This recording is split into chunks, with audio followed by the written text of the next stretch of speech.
नमस्कार बच्चों, गायत्री विद्या मंदिर के YouTube चैनल में आप सबका स्वागत है। आपकी कक्षा 11 की क्लास में हम पढ़ रहे हैं आपकी पूरक पाठ्य पुस्तक वितान की अंतिम रचना आलो आधारी। अब तक हमने पढ़ा कि बेबी हालदार जो लेखिका है इस रचना की, जिसकी आत्मकथा हम पढ़ रहे हैं, कितना संघर्ष करती है अपने जीवन में। कम उम्र में विवाह, पति के अत्याचार, कम उम्र में 3 बच्चों की माँ बन जाना और पुरुष प्रधान समाज में अकेली स्त्री का संघर्षपूर्ण जीवन आदि सब कुछ हमने पढ़ा था पिछले वीडियो में। और जहाँ बुरे लोग होते हैं वहाँ अच्छे भी पाए जाते हैं। अच्छे लोगों की मिसाल के रूप में तातुश और उनके जो बंधु हैं वो बेबी के जीवन में सुखमय क्षण लेकर आते हैं, उसे बहुत सहयोग करते हैं, बेबी को पढ़ने लिखने के लिए उत्साहित भी करते हैं।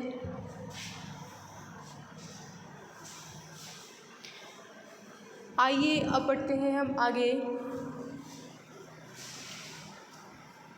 तातुश के जो बंधु हैं जो कोलकाता में रहते हैं, जिसे बेबी जेठू कहकर बुलाती है क्योंकि तातुश से 1 वर्ष बड़े हैं उम्र में, तो वो भी बेबी का उत्साह बढ़ाते हैं। जेठू इसी तरह मेरा उत्साह बढ़ाते थे, अकेले जेठू ही ऐसा करते हो यह बात नहीं थी, और भी कई लोग थे। दिल्ली में जेठू और तातुश के एक बंधु रमेश बाबू थे। मैं जो लिखती वह सब तातुश उन्हें फ़ोन पर सुनाते। एक दिन फ़ोन पर बात करने के बाद वह मुझसे बोले, देखो तुमने यह जो लिखा है वह मेरे बंधु को बहुत अच्छा लगा, एनी फ्रैंक की डायरी की तरह। एन फ्रैंक की डायरी के बारे में तो आपने भी सुना होगा। एन फ्रैंक जो एक यहूदी बालिका थी, बहुत कम उम्र में उसने डायरी लिखना शुरू किया था। उसके जन्मदिन पर जो उसे डायरी मिली थी और लकड़ी की एक गुड़िया मिली थी जिसका नाम उसने किटी रखा था। और क्योंकि घर में सबसे छोटी होने के कारण उसको बहुत कम सुना जाता था, हर बार बोलने पर उसे चुप करवा दिया जाता था, तो उसके मन में दबे हुए ये विचार बाहर प्रकट होना चाहते थे। तो इसके लिए उस नन्ही बालिका ने उस डायरी में उस लकड़ी की गुड़िया किटी को संबोधित करते हुए उसने अपने मन के सारे विचार, उसके जीवन में घटने वाली घटनाएं, सब कुछ उसने लिखा। तो उसकी जो डायरी है वो अनेकों भाषाओं में अनुवादित भी हुई, बहुत अधिक प्रसिद्ध भी हुई। और यहूदियों पर नाजियों के जो अत्याचार होते थे, अमानवीय अत्याचार, उन अत्याचारों का एक जीवंत दस्तावेज के रूप में हम लोगों के समक्ष आज भी मौजूद है। तो इस प्रकार ये जो बेबी हालदार की जो रचना है, उसने जो लेखन शुरू किया है वो उन्हें बहुत अच्छा लगा। तो वो क्या लिखते, एक दिन फ़ोन पर बात करने पर उसने बताया जेठू ने कि वह मेरे बंधु को बहुत बहुत अच्छा लगा, एनी फ्रैंक की डायरी की तरह। जिस प्रकार एनी फ्रैंक की डायरी सबको अच्छी लगी क्योंकि उसमें उसके जीवन की जीवंत घटनाएं, अत्याचार, शोषण आदि सब कुछ, भय, ये सब कुछ उसमें विद्यमान था। वैसे ही यहाँ बेबी हालदार के जीवन का यथार्थ, उसके जीवन की वास्तविकता इसमें विद्यमान थी। तो इस कारण यह भी उन्हें बिल्कुल एनी फ्रैंक की डायरी की तरह ही अच्छी लगी। मैंने पूछा, ये एनी फ्रैंक कौन है? तातुश ने तब मुझे उसके बारे में बताया और एक पत्रिका निकालकर उसमें से उसकी डायरी के कुछ अंश पढ़कर सुनाए।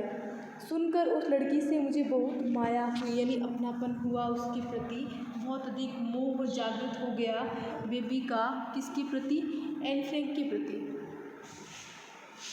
शर्मिला दी भी मेरा उत्साह बढ़ाती थी। वह मेरी ही वयस यानी आयु, उम्र की थी और जेठी की बंधु थी।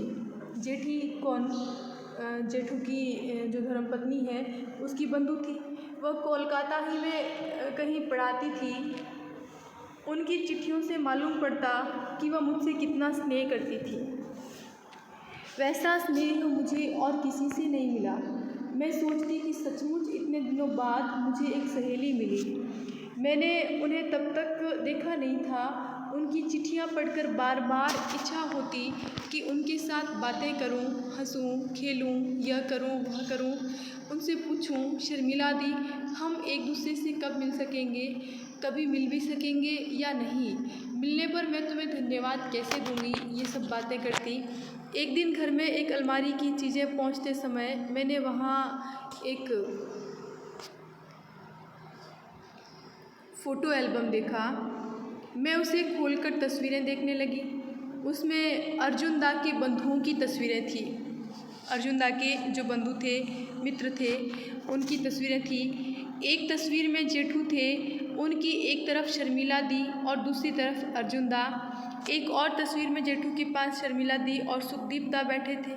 जेठू और शर्मिला दी को तब तक केवल उन्हीं तस्वीरों में देखा था, मिली कभी नहीं थी। उन्हें अपनी आँखों से देखने की बहुत इच्छा होती। शर्मिला दी जब मुझे चिट्ठी भेजती तो साथ में मेरे जवाब देने के लिए तरह तरह की सुंदर आकृतियों में सादे कागज़ काट कर भी रख देती। शर्मिला दी लेखिका थी। उनकी एक किताब छप चुकी थी और पत्रिकाओं में उनकी कहानियाँ छपती रहती थी। वह मुझे प्यार करती थी और मेरे बच्चों के हालचाल पूछती रहती थी। कभी कभी मैं सोचती कि कहाँ उन जैसी पढ़ी लिखी लड़की और कहाँ मैं। चिट्ठियों में हम जो बातें करते हैं वह शायद मिलने पर ना हो। फिर सोचती कि मिलने पर शायद हम दोनों और भी अधिक बातें करें। इस प्रकार के विचार बेबी के मन में आते और जाते रहते। मेरा उत्साह बढ़ाने वालों में जेठू के एक बंगाली बंधु आनंद भी थे। जेठू के घर पर मेरी किताब का पहला खंड पढ़कर उन्होंने मुझे लिखा, आपकी रचना मुझे अच्छी लगी। स्वयं के जीवन की विभिन्न स्मरणीय घटनाओं को सहज भाव से लेखन के माध्यम से सामने रखना बहुतों के निकट शायद संभव नहीं। अपनी इस सुंदर कोशिश को कभी बंद न करें। अभ्यास और कोशिश से संभव है कि आप हमें कभी कुछ असाधारण दे सकें। हो सकता है अपने अभ्यासों से, अपने प्रयासों से हो सकता है कि आप कुछ ऐसा दें हमें जो असाधारण हो, जैसे नारी अत्याचार, असुविधा, दुर्दशा और उनके आर्थिक कष्ट के बारे में भी आप सोचें और लिखने की चेष्टा करें, यानी प्रयास करें। मेरी शुभकामना आपके साथ है।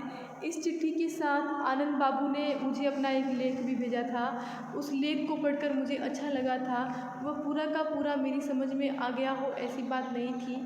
मेरे कहने पर तातुश ने वह मुझे समझाया था, फिर भी कुछ दिमाग में घुसा और कुछ नहीं घुसा। इतने सारे लोगों के उत्साहित करने, साहस दिलाने के बाद भी मैं सोचती रहती कि कभी कुछ ठीक से लिख भी पाऊँगी या नहीं। इसी बीच एक दिन मेरे बाबा सवेरे सवेरे आ पहुँचे। मैं उस समय किचन में थी। खिड़की से मैंने एक व्यक्ति को साइकिल से उतरते देखा। मैं ठीक से पहचान नहीं पाई। उसने घंटी बजाई तो काफ़ी देर बाद मैं बाहर निकली। मुझे देखकर बाबा ने पूछा, कैसी है बेटा? मैं बोली, बाबू आपके शरीर का यह हाल कैसे हो गया? तो बाबा बोले, कहाँ, कुछ भी तो नहीं हुआ, बच्चे कैसे हैं? मैंने कहा, ठीक है, सब ठीक है, स्कूल गए हैं। मैं तातुश के पास दौड़ी गई और बताया कि मेरे बाबा आए हैं। तातुश बोले, उन्हें घर में बिठाओ, अपने बाबा के लिए कुछ खाना वाना तैयार करो। बाबा को मैं अपने कमरे में ले गई और पूछा, चाय बनाऊं? वह बोले, नहीं, रहने दो, इतनी गर्मी में चाय। मैंने जल्दी से एक गिलास शरबत बनाकर उन्हें दिया। गिलास हाथ में लिए वह बोले, तू भी थोड़ा ले बेटा। मैंने कहा, नहीं बाबू, मैंने अभी अभी चाय पी है। माँ कैसी है? वह बोले, ठीक है, तुम्हारी बहुत याद करती रहती है, यानी कि वह तुम्हें बहुत याद करती है। मैंने सोचा करेगी क्यों नहीं, 2 वर्ष जो हुए जा रहे हैं और अभी तक दूरी के कारण मिलना जुलना भी नहीं हो पाया है, नहीं हो सका। अभी 2-1 दिन के लिए वहाँ चली जाऊँ तो शायद वही झगड़े फिर शुरू हो जाए। मैं अब और वही सब भोगने को तैयार नहीं। किस प्रकार के पारिवारिक झगड़े हो जाया करते थे। बेबी उनसे बचना चाहती है, वहाँ जाकर फिर से उन झगड़ों को सक्रिय नहीं करना चाहती।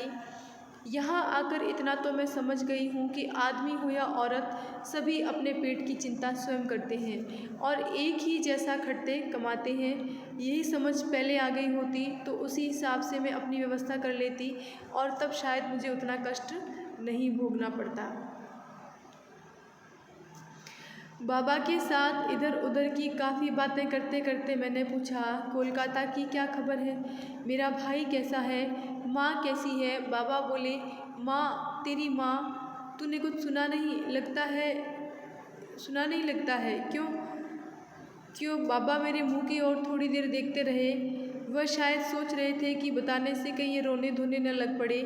इसे सच सच बताना ठीक होगा या नहीं? शायद बता ही देना चाहिए, क्योंकि यह तो अभी भी यही सोच रही है कि इसकी माँ जीवित है। ऐसे में न बताना तो भूल होगी। बाबा शायद यही सोच रहे थे। उन्हें चुप देख मैंने बाबू कहकर उन्हें बुलाया तो वह चौंक गए। मैंने देखा उनकी आंखें भर आई है। तब मुझे लगा कि मेरी माँ शायद नहीं रही। मेरे मुंह से निकल पड़ा, क्या हुआ बाबू? माँ की तबीयत तो ठीक है? बाबा रुद्ध गले से बोले, रुद्ध यानी रुके हुए गले से, उनका गला रुक गया था भावनाओं के कारण, दुख के कारण, करुणा के कारण। तेरी माँ तो 6-7 मास हुए दुनिया छोड़कर चली गई। तेरी माँ नहीं है। क्यों? तेरा दादा तो वहाँ गया था, उसने तुझे नहीं बताया? यानी तेरा भाई तो गया था उधर, तुम्हें नहीं बताया उसने? मैं बोली, नहीं तो मुझे किसी ने नहीं बताया। मैं थोड़ी देर बाबा के सामने सिसक सिसक कर रोती रही, और मैं कर भी क्या सकती थी। एक बार सुना था कि अस्पताल में भर्ती है, मुझे लगता है तभी उसकी मृत्यु हो गई थी। उसके बाद उसकी कोई खबर नहीं मिली। सभी को सारी जानकारी रहती है, लेकिन मुझे कोई कुछ नहीं बताता। देखो, उसकी माँ की मृत्यु का समाचार भी उसे उसके भाई के द्वारा नहीं दिया जाना कितना करुणाजनक है। मेरे दादा, बऊदी, भाई कोई बहुत दूर तो रहते नहीं थे, यानी कि उसके बड़े भाई लोग, उसकी भाभी, उसके छोटे भाई आदि उससे दूर नहीं रहते थे। रिक्शे में 10 रुपया भाड़ा लगता है, फिर भी कोई एक बार भी मुझे बताने नहीं आया। बीच में मैं कई बार वहाँ गई भी, लेकिन तब भी किसी ने कुछ नहीं कहा। मैं हर समय सोचती रहती थी कि जैसे भी हो एक बार माँ के पास ज़रूर जाऊँगी। इतने दिन यही सोचती आ रही थी, और अब सुनने को मिला मेरी माँ हम लोगों को छोड़कर चली गई। मुझे पता चला था कि माँ जब अस्पताल में भर्ती थी, तब मेरे छोटे भाई ने बाबा के पास जाकर उनसे कहा था कि वह उन्हें माँ से मिलाने ले जाएगा। बाबा नहीं गए। वह क्यों जाते? उन्हें जाने की दरकार यानी आवश्यकता ही क्या थी? उन्हें किस चीज़ का अभाव था? बाबा का जाना उचित होता। मुझे लगता है वह जानते थे कि माँ नहीं बचेगी, फिर भी नहीं गए। मेरे भाई को वैसे ही घूम फिर कर लौट आना पड़ा। मेरे ख्याल से बाबा ने भूल की। अंतिम भेंट की तरह एक बार माँ को देख आ सकते थे, लेकिन नहीं गए। माँ का क्रियाक्रम मेरे भाई को अकेले ही करना पड़ा।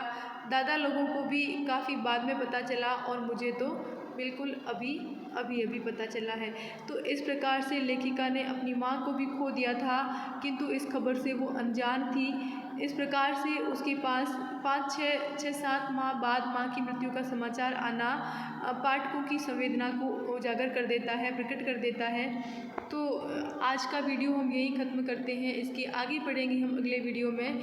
थोड़ी हम प्रश्न की बात कर लेते हैं। आपके होमवर्क के लिए कुछ प्रश्न देती हूँ मैं। तो देखिए, अभ्यास के ही प्रश्न लें आप।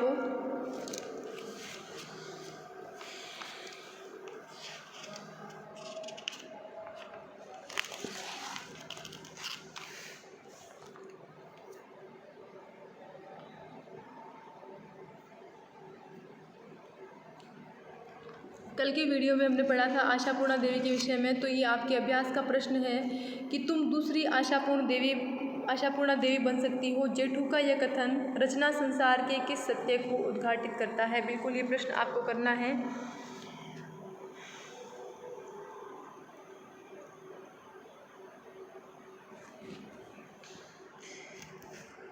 एक ही प्रश्न करें आप आज की तारीख में, फिर आगे के प्रश्नों की बात हम अगले वीडियो में करते हैं। तब तक के लिए धन्यवाद।